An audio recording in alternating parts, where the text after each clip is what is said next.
40 और 50 के दशक में हिंदी फिल्मों में कैबरे डांस नंबर को जरूरी बनाने वाली डांसर कुकू मोरे एक ऐसी हीरोइन और कैबरे डांसर थी कि जिनके डांस के सभी लोग कायल थे। डांस करते वक्त कुकू मोरे में इस कदर स्फूर्ति होती थी कि उन्हें रबर गर्ल के नाम से भी जाना जाता था। ये कुकू मोरे की डांसिंग टैलेंट का ही कमाल था कि वो एक डांस आइटम के 6000 रुपए लेती थी, जो उस जमाने में काफी ज्यादा थी और कई लोग उनकी इतनी फीस को लेकर जलते भी थे। इनकी फीस सुनकर कई दफा कुछ फिल्म प्रोड्यूसर्स इनसे काफी खफा भी हो जाते थे, लेकिन कुकू ने कभी किसी की नाराजगी की कोई परवाह नहीं की। कुकू का जन्म 1928 में एक एंग्लो इंडियन परिवार में हुआ था। डांस का शौक कुकू को बचपन में ही लग गया था। कम उम्र से ही कुकू ने एक डांसर बनने का ख्वाब देखना शुरू कर दिया था। कुकू चाहती थी कि एक दिन वो भारत की सबसे बड़ी डांसर बने और ढेर सारा पैसा कमाए। कुकू बड़ी हुई और उनकी एक ख्वाहिश पूरी भी हो गई। साल 1946 में कुकू को पहली बार एक फिल्म में काम करने का मौका मिला। इस फिल्म का नाम था अरब का सितारा।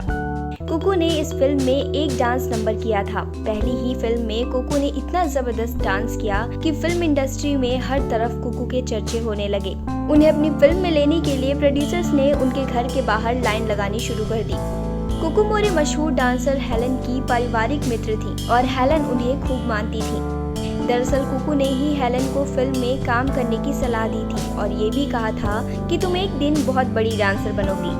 ऐसा हुआ भी। आगे चलकर हेलन ने फिल्म इंडस्ट्री में बहुत नाम कमाया। खुद हेलन आज भी फिल्मी दुनिया में अपने कदम रखने का श्रेय कुकू मोरे को ही देती हैं। वो कुकू ही थी जिनके कारण हेलन को 1951 में आई फिल्म शबिस्तान कोरस में नाचने का मौका मिला और 1956 में दोनों ने बिमल रॉय की फिल्म यहूदी और हीरा मोती में एक साथ काम किया। अपने डांस के अलावा कुकू अपनी शानो शौकत के लिए भी जानी जाती हैं। कुकू के पास इज्जत, दौलत और शोहरत के साथ मुंबई में एक बहुत बड़ा बंगला भी हुआ करता था। उस समय में इनके पास 3 लग्जरी गाड़ियां थी। एक गाड़ी उनके खुद के लिए, एक अपने दोस्त के लिए और एक उनके कुत्ते के घूमने के लिए हुआ करती थी। लेकिन आखिरी वक्त में उनकी हालत इतनी खराब हो गई कि दवाई खरीदने तक के पैसे नहीं बचे। कहा जाता है कि आयकर का उल्लंघन करने के चक्कर में उनकी सारी संपत्ति जब्त कर ली गई। इसकी वजह से उनके पास कोई पैसा नहीं बचा। कुकू का बुरा वक्त शुरू हो गया था। संपत्ति तो गई ही, साथ ही जिस निर्देशक के प्यार में वो पागल थी वो भी बुरे वक्त में कुकू का साथ छोड़ गया।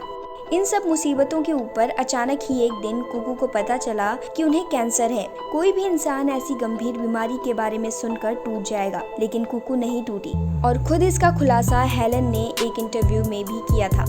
हेलन के मुताबिक कुकू अद्भुत थी। कैसी भी परिस्थिति हो, कुकू कभी भी नहीं घबराई और हर वक्त मुस्कुराती रहती। सारा पैसा चला गया था, फिल्में मिलना बंद हो गई थी, लेकिन मजाल है जो कुकू की आंखों में एक भी आंसू आया हो, बल्कि वो अपनी स्थिति का खुद ही मजाक उड़ाती रहती। मशहूर अभिनेत्री तबस्सुम के अनुसार कुकू अपनी इस हालत का जिम्मेदार अपने आप को ही मानती थी। वो कहा करती थी कि जब उनके पास दौलत और शोहरत थी तब उन्होंने इसकी कदर नहीं की और आखिर में एक एक पाई के लिए मोहताज होना पड़ा। तबस्सुम के अनुसार बड़े बड़े 5 स्टार होटलों में खाना खाने वाली और अपने दोस्तों को भी खिलाने वाली कुकू का एक समय ऐसा आया कि वो सब्जी मार्केट में जाकर सब्जी वालों द्वारा सब्जियां साफ करने के बाद जो डंठल और सूखे पत्ते सड़क पर फेंके जाते थे उन्हें बटोर कर पकाकर खाती थी। अफसोस की बात यह है कि जीवन की इस मुश्किल घड़ी में उनके साथ ना कोई रहने वाला था और ना ही कोई साथ देने वाला। आखिरी वक्त में हाल ऐसा हो गया था कि इंडस्ट्री ने कुकू को गुमनामी में ही छोड़ दिया। उनके पास दवाई खरीदने के लिए भी पैसे नहीं थे, जिसकी वजह से वो अपना इलाज भी नहीं करा पाई। इंडस्ट्री से भी कोई मदद के लिए आगे नहीं आया। ये किस्मत का ही सितम था कि जिंदगी के आखिरी पलों में उन्हें खाना नसीब नहीं हुआ। और जब 30 सितंबर 1981 में कुकू ने इस दुनिया को अलविदा कह दिया तो उनके कफन के लिए भी पैसे नहीं थे। उनकी आखिरी यात्रा में फिल्म जगत का कोई बड़ा नाम शरीक नहीं हुआ था। कभी बॉलीवुड का चमकदार चेहरा रही कुकू मोरे खामोशी के साथ अनंत की यात्रा पर चली गईं।